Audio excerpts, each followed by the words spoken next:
It was kind of raining and sleeting, not really nothing real bad. It was March the 3rd of 2002. This happened in Kentucky, in Louisville. Anyway, I started driving home. And when I did, my car hydroplaned. And when it hydroplaned, I started spinning. I seen a black mass come in through my window and come into my head and knock me slick out. It was a demon. Now I know what it was. I hit a tree 3 times. I would hit the tree and bounce off. I could feel myself. I was like out, but I could feel my body in the car. I would hit the tree and bounce off, hit the tree and bounce off 3 times. Each time it was ejecting me from the car, and my face was in the tree. It tore off my nose, my lips, shattered all the bone in my face. My face is nothing but metal from here on down. I had scars all over me, scars above my eye. They did a good job at putting me back. They had to use a modeling picture to put me back together.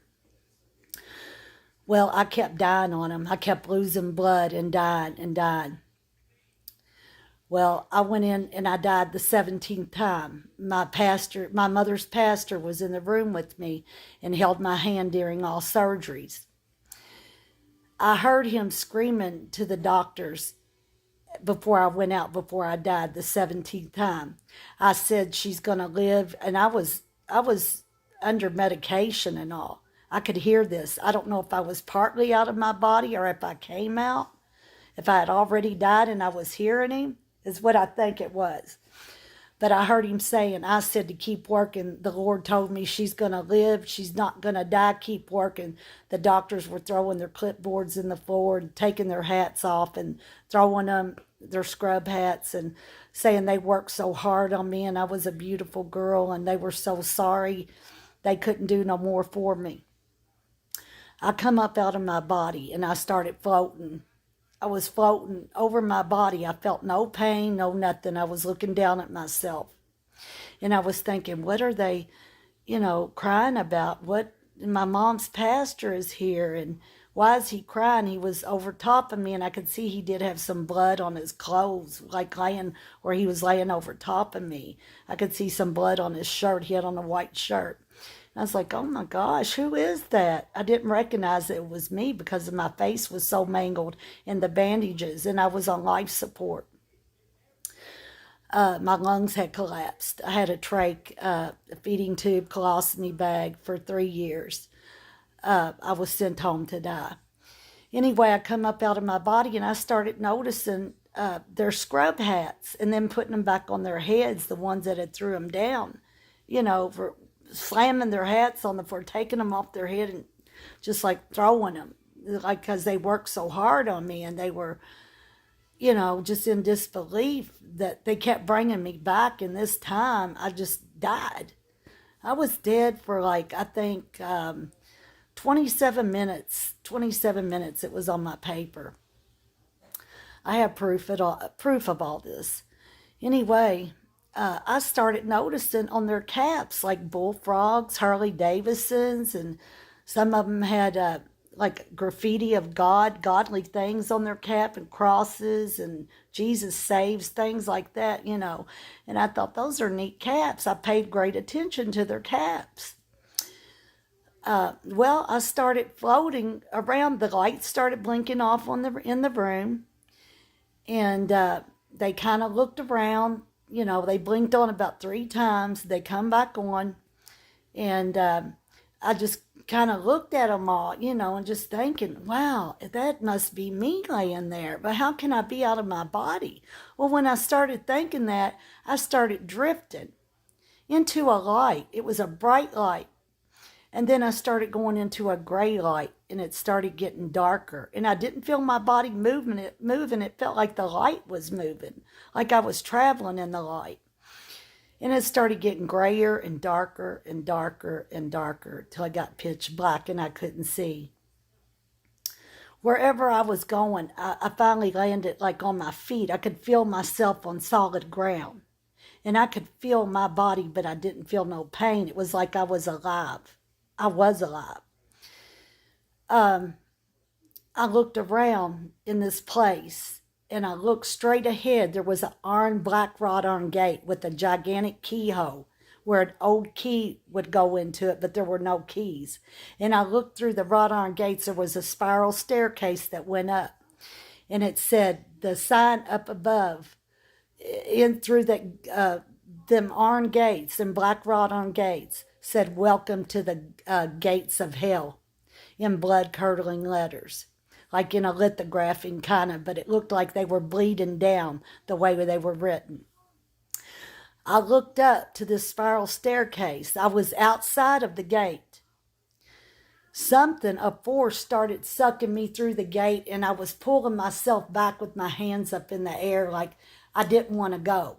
I was trying to fight this force. It sucked me through the gate. I looked down at my feet, and I could see great big pits.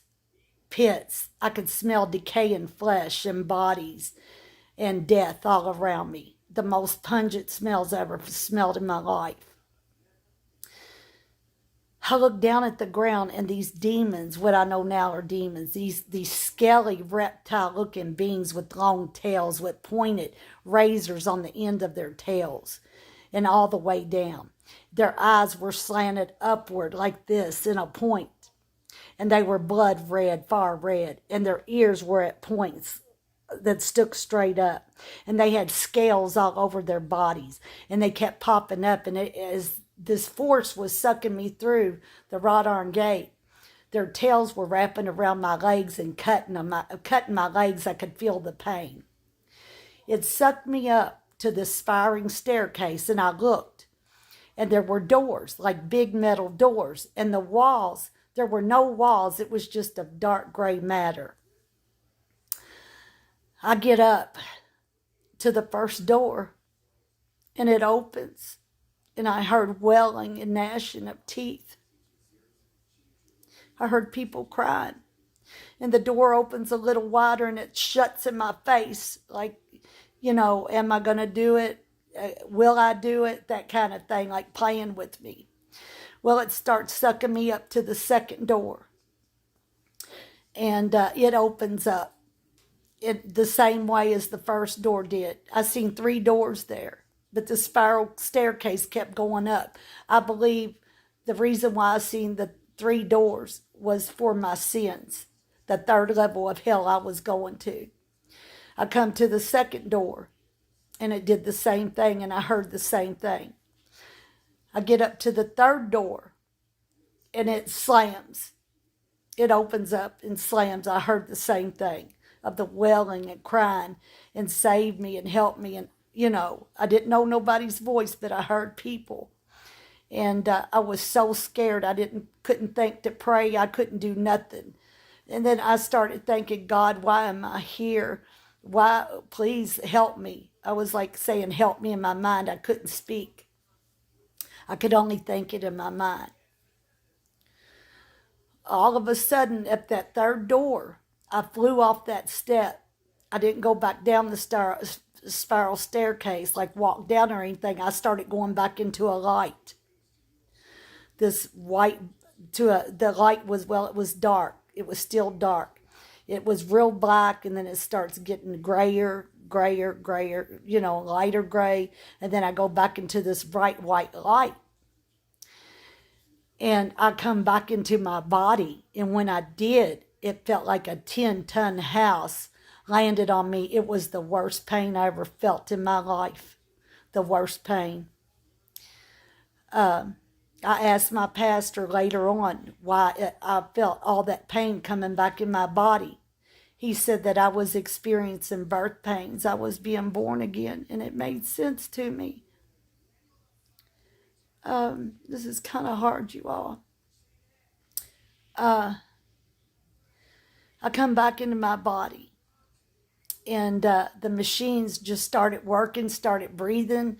They were getting ready to sign my death certificate and all that, the time, and they were talking about it, and the nurses were coming in and prepping me, done put the sheet over me and everything, that my machines were still hooked up to me. They were going to let my family see me before they took everything off. they were going to let him come in. They were in the next room waiting, and they hadn't told him yet that I had died. They were getting ready to, go get him and sign my death paper, let my parents sign it and all. I come back into my body, and then I after all this, to make a long story short, I'm sorry, they wheeled me back into a room in intensive care. These doctors, I wake up, I don't know if it was, I guess, that same day, after the anesthesia wore off. I started pointing at the doctors and laughing when they came in at their hats. And I was pointing and I was pointing up. And they were like, wow, what is she doing? And I kept pointing at their hats. And they would touch their head and they're like, you're my hat? And I was like, yeah, and they thought that was weird. One of the doctors said, Miss Adams, if we hold a clipboard, can you write down, you died. You were dead for like 27 minutes. Did you have an out-of-body experience? I guess because the lights blinked on and off. And also, I was dead for that long. And I came back into my body. And I shook my head yes, and I started crying. Tears. I could feel tears falling to the floor. I was crying so hard. And I kept pointing upward. I couldn't talk because I had a tracheotomy and, a machine breathing for me. But I was able to write. They put a pen in my hand, and I started writing on their hats what I seen. And I started, because when they come in, some of them didn't have their hats on, and a couple of them did. I started pointing to them, and I wrote down the name of the cap that they had on their head. I was completely out of it when I went into that room. They had me under anesthesia. I never met those doctors, never seen them. I started writing the names. There were like 13 doctors in there, and they couldn't believe it. They said, how did she know this? She was dead. She was clinically dead. And the one doctor said, we need to call in a psychiatrist. And I started crying hard because I felt like they didn't believe me. Well, the psychiatrist come in, and he asked me to start writing some things, and I was crying. And I said, they don't believe me. I wrote, they don't believe me. I said, I went to hell. And he asked me what I seen there. It was horrible. I mean, it was worse than what I can tell you all. Hell is for real. And it was horrible. It